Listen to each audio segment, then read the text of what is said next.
Pessoal, boa tarde. A gente vai dar continuidade aos slides comentados das aulas de Sociologia. Dessa vez a aula vai ser bem breve. Além do conteúdo em si, eu vou abordar outras questões, como o panfleto que a escola desenvolveu sobre o cyberbullying e também falar um pouco sobre rotina de estudos, né? O tema que a gente vai desenvolver é relativo ao segundo e ao primeiro bimestre, é um misto dos dois temas, que tem a ver com a diversidade cultural e padronização da cultura relacionado ao consumismo, tá? Bom, tentarei ser o mais breve possível diante dessa semana e da próxima ficar um pouco mais apertada por conta dos feriados. Bom, o que eu queria falar inicialmente? Questão da rotina de estudos, né? Não vou abordar todos os tópicos de maneira profunda para você poder depois dar uma vista aí com calma, né? Se dar uma pausa. Mas quais são os quatro principais pontos que você deve pensar na hora de formular a sua rotina de estudos? Qual é o objetivo que você tem para esse ano e o ano que vem? Quanto é seu tempo disponível? E qual é o seu grau de dificuldade das disciplinas? A gente não pode esquecer, né, que a produtividade nem sempre é positiva. Na maioria das vezes, num momento como esse, ela é negativa. Então, não adianta você ser exigente em relação à profundidade de estudos, né? É, eu tento aqui desenvolver as atividades e as aulas de maneira leve para que você, em média, gaste de meia a uma hora a cada 15 dias estudando esse conteúdo, né? E desenvolvendo a atividade. Bom, você também tem que dar uma olhada quais recursos tecnológicos que você tem à sua disposição. Seja aí material, computador, um celular de qualidade, quanto imaterial, um serviço aí de internet, uma plataforma digital de estudos paga. Então, isso vai influenciar bastante na sua rotina de estudos. E aí você pode pensar, será que você tem o tempo máximo para estudar? Ou você quer ir mais devagar nos estudos? Diante disso, eu elaborei aqui dois perfis, né? Esse perfil é se você quer ficar mais de boa ou se você tem por algum motivo pessoal, quer ajudar em casa, cuidar do seu irmão, desenvolver uma tarefa mais pesada dentro de casa, então você opta por esse perfil em que você só vai estudar no período da manhã e acompanhar durante algumas horas no aplicativo as aulas aí que estão sendo disponibilizadas, tá? É, caso você dá um pause, né, dá uma olhada e ver o que você acha. Caso você opte por um esquema relacionado mais à questão do vestibular, você já se preparar, você tem essa vontade de estudar de fato, né, quer continuar no mesmo ritmo da escola, eu coloquei esse perfil aí, eu não vou entrar em detalhe esse é um pouco mais complexo, inclusive, que você pode estudar aos sábados. Eu sugeriria o perfil 1 para a maioria dos alunos do segundo ano, visto que vocês ainda têm mais um ano antes do vestibular. Bom, vamos recapitular o que a gente viu na última aula, né? A gente viu a diferença entre consumo e o consumismo. No mapa conceitual que eu pedi para vocês desenvolverem, era para vocês falarem um pouco disso, né? A questão do consumo sustentável, eu dei uma aprofundada na questão do consumo, e o consumismo na questão de você, às vezes, gastar, viver, né? Ter um estilo de vida em que você acaba não refletindo muito sobre o que você está fazendo e acaba consumindo uma grande quantidade de produtos que poderiam ser dispensáveis na sua vida. A gente também estudou o consumo como parte da identidade cultural, é algo que a gente vai aprofundar um pouco mais hoje, né? Vimos também o consumo e sua importância para a economia no fluxo de renda, né, que a gente deu uma olhada, bastante complexo, eu vou retomar isso em sala, é bem difícil essa parte, né, a terceira. E por último, né, a gente viu o desenvolvimento do consumo na história ocidental, falando um pouco a questão aí do individualismo, da questão do imediatismo também, que reforçou o consumismo na nossa sociedade. Bom, nessa aula a gente vai resgatar o segundo ponto, conforme eu já falei, e dar colocar uma questão a mais, né? O consumo como forma também de dignidade humana. Ou seja, né? Quando você consome o básico, né, você tem acesso ao básico, você tem uma vida mais digna, uma vida com uma qualidade de vida melhor. Tem uma série de exemplos aí que a gente pode, que são atuais ao nosso momento, né? Por exemplo, ter acesso a bens e serviços essenciais para sua qualidade de vida, ter uma internet nos dias de hoje de qualidade, ter um plano de saúde em que você possa ter o serviço de saúde de melhor qualidade rápido, apesar dos ambos sistemas particulares e públicos por conta da pandemia estarem saturados, né? Bom, de qualquer maneira, se você tem como consumir um serviço ou um produto de melhor qualidade, isso acaba refletindo no seu padrão de vida e isso acaba trazendo uma questão de valor da dignidade. Tem outros exemplos que eu procurei colocar aqui, como políticas de incentivo, políticas públicas como Bolsa Escola, Bolsa Família, que a partir de uma renda básica procura trazer uma melhor condição de vida para as pessoas e inserir elas dentro de um fluxo econômico, dentro de um padrão de vida um pouco melhor. Continuando. Além do ponto anterior, ter o que consumir insere e inclui as pessoas em serviços e objetos mais modernos. Você tem condição de entrar em contato com o que há de mais novo, do que há de mais recente na nossa tecnologia, na nossa sociedade, nos diversos serviços disponíveis para as pessoas. Então, o consumo é uma forma de nos colocar também em relação ao tempo em que vivemos, o tempo atual. Agora, uma questão muito importante que a gente não pode deixar de lado, olha lá. O cenário para que o consumo seja forma de inclusão, ou seja uma maneira da pessoa ficar um pouco melhor na sua vida, requer aí dois pontos: que o sistema econômico que a gente vive, o capitalismo, permita isso facilmente e que não haja grandes desigualdades nesse sistema. Como assim? Pensa, se você vive em um lugar onde não há um investimento público, onde não há empresas, onde não há serviços e produtos chegando a você, ou seja, em que você está na periferia, na beira desse sistema econômico, como que você pode usufruir desse consumo para ter uma dignidade melhor? Outro ponto, muitas vezes nosso sistema econômico ele gera grandes desigualdades e essas desigualdades acabam também nos distanciando dos produtos e serviços de qualidade, levando a uma situação contrária à dignidade, às situações em que a nossa vida, o nosso estilo de vida é muitas vezes deixado de lado ao que é novo, ao que é moderno, ao que é o padrão considerado aí o melhor. Então a gente tem que levar em conta esse cenário e para conseguir de fato entender o consumismo como o consumo, né, em si, não o consumismo, o consumo como uma forma de inclusão social. Aí eu dei alguns exemplos abaixo para você dar uma olhada aí. Serviço de internet disponibilizado com qualidade permite que as pessoas tenham um ganho intelectual e cultural ao longo de um tempo. Ter acesso à informação permite muitas vezes questionar e direcionar a vida política das pessoas, a vida pública dos órgãos governamentais, né? Uma questão interessante, né? A informação é um bem a ser consumido? Será que as pessoas pagam pelas informações? Muitas vezes sim.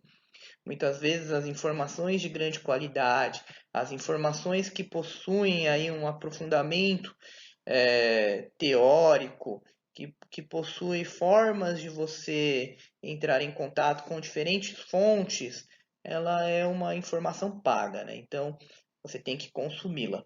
E o consumo permite ampliar as esferas de lazer, diversão das pessoas, sejam em jogos, sejam em diversos esportes, sejam em formas variadas de entretenimento. Continuando. Aqui é uma questão central dessa aula, né? A padronização e a diversidade cultural são temas muitas vezes contrários. A gente vai ver por quê. O consumismo gera uma forma de contato material e cultural importante. Mas, olha lá, padroniza as opções.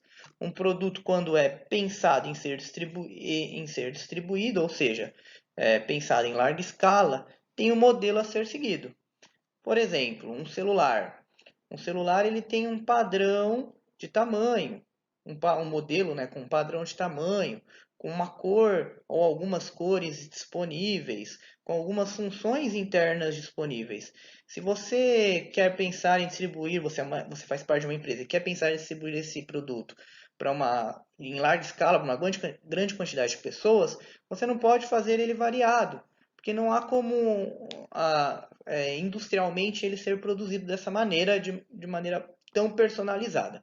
Mais para frente a gente vai ver que existe sim uma forma de personalizar os produtos, mas isso encarece e torna esses produtos, digamos, destináveis a nichos sociais diferentes, né? Bom, geralmente as empresas fazem uma pesquisa na população e padronizam os gostos. O que será que determinada camada da população gosta? Ah, gosta de utilizar o celular com uma tela grande para poder ter jogos. Gostam de utilizar o celular com a tela pequena porque preferem carregar durante a cidade, não quer que as pessoas vejam que aquele celular está no bolso. Então, as empresas elas fazem pesquisas para padronizar seus produtos, o que acaba levando uma padronização dos gostos. Então, se você tem uma padronização nos gostos, você tem uma diminuição de diversidade. Vamos dar um exemplo que não tem nada a ver com uma empresa. Suponhamos que você está com fome, entre no iFood e lá para pedir alguma coisa e você vê que sempre tem os mesmos tipos de comida. O que significa isso? Os gostos padronizados. Sempre vai ter aquele padrão de alimentação semelhante repetido nas diversas empresas, porque eles viram que em geral as pessoas gostavam de comidas daquele tipo, mas isso não permite que haja uma diversidade cultural. Sei lá, você quer comer comida nordestina. A chance de você encontrar um restaurante no iFood que disponibiliza isso é baixíssima, comparado a outros tipos de alimentação aqui na cidade de São Paulo. Então, a padronização ela diminui de fato a diversidade cultural. Vamos lá para o segundo ponto. A padronização ela também regula a diversidade. Uma empresa, quando ela compete com outra pela venda de produtos, ela entende que quanto menor a diversidade desses produtos, mais fácil é a competição. Ou seja, mais fácil é a produção desse produto, o preço fica mais abaixo, ela tem menos trabalho de pesquisar qual que é o gosto da população, logo fica muito mais fácil aí ela vender mais, né? Então, há uma regulação dessa diversidade, uma escolha. Além de deixar poucas opções, essas opções também são aí escolhidas. E por fim, a padronização ela massifica, né? Olha aí, a produção em massa dificulta a produção personalizada dos produtos, o que já foi dito aqui. Se você é uma empresa, é dono de uma empresa e tem várias opções de produtos, você vai ter muito mais dificuldade de elaborar o design, de elaborar uma produção em massa dele, do que se você for aí produzir uma coisa só. Então, a produção personalizada ela fica dificultada quando você tem a produção em massa. Bom, continuando aí, vamos dar alguns exemplos de padronização. E indo em sentido contrário à diversidade cultural, tema aí bastante relacionado com o nosso primeiro bimestre, e que a gente viu mais uma vez como os fenômenos migratórios, a urbanização e as outras atividades e fenômenos que envolvem aí o movimento das pessoas gera diversidade cultural. Olha só, alimentação e padronização. Vamos ver aí as principais empresas no mundo de alimentação. Em primeiro lugar está o McDonald's, tá? É no mundo todo. Aqui está o valor da marca em milhões de dólares. E aí qual que é a posição no ranking, né, ao longo do tempo? A gente vê que as principais empresas elas não são aí do Brasil e elas estão inseridas no nosso país. O McDonald's, Starbucks, KFC, Subway, Domino's Pizza, Pizza Hut, Burger King, essas três eu não conheço. Mas olha só, as 10 principais empresas de produção alimentícia no mundo, de fast foods, né, estão inseridas das 10, 7 aí, pelo menos, é de conhecimento da população que estão inseridas em nosso país, né? Ou seja, mais uma vez, se essa rede de alimentação está em todo mundo, será que as pessoas elas não optam para comer cada vez mais uma comida padronizada como essa, ao invés de comer as suas comidas locais, né, a sua alimentação local? Será que isso influencia a saúde? Será que isso influencia no padrão das empresas desses locais? Será que o dinheiro, todas essas empresas são estrangeiras em geral, localizadas o seu centro nos Estados Unidos, né, o seu centro de pensamento, de design, né? O seu centro de atuação principal, né?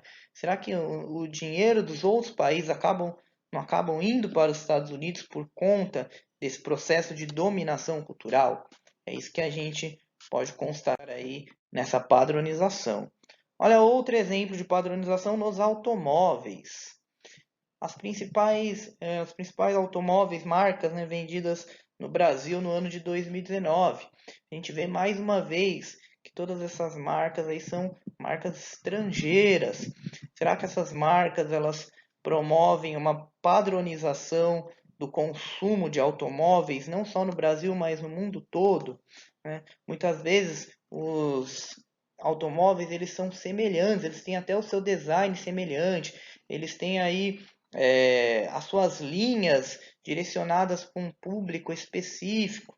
Então a gente vê aí a GM, empresa estadunidense, Volkswagen, alemã, Fiat, italiana, Renault, francesa e japonesa, Hyundai, coreana, Toyota, japonesa, Ford, estadunidense, Honda, japonesa, Jeep aí foi comprada pela Fiat e a Nissan, se eu não me engano, também é japonesa. Então, olha só, será que a padronização é uma forma de dominação cultural e econômica? Muitas vezes a gente não tem escolha, né? Então a gente não pode falar também que essa padronização ela é seletiva, ela nos atinge de maneira que se nós quisermos ter um produto para melhorar nossa qualidade de vida, nós temos que adentrar e aceitar essa padronização. Bom, um último exemplo, modelos e marca de celulares no mundo, destacando aí a venda em primeiro lugar e mostrando aí a grande popularidade da Apple, né? A Apple foi aí a primeira empresa no ramo de smartphones no Brasil e no mundo, né? Depois foi seguida aí pela Samsung e outras marcas. Bom,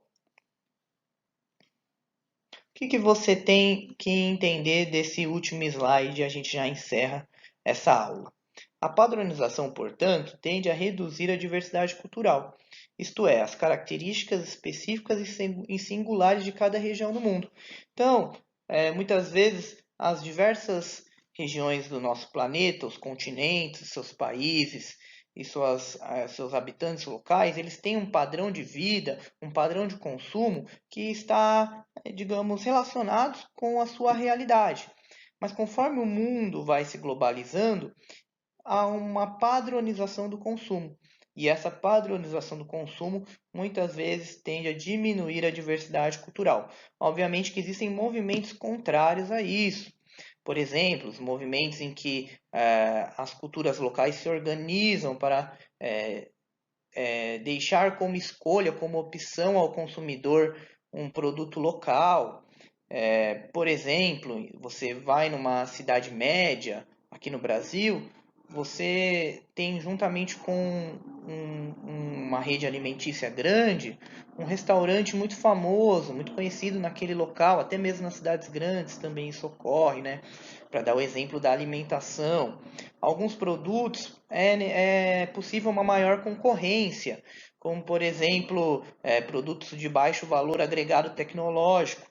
Então, você consegue produzir dentro de um país, dentro daquela região, dentro daquela cultura local, um produto para competir com um produto padronizado externo. Mas tem outros produtos que isso não é possível, como um carro, como um celular, conforme a gente viu aí anteriormente. Bom, na próxima aula a gente vai falar um pouco da indústria cultural.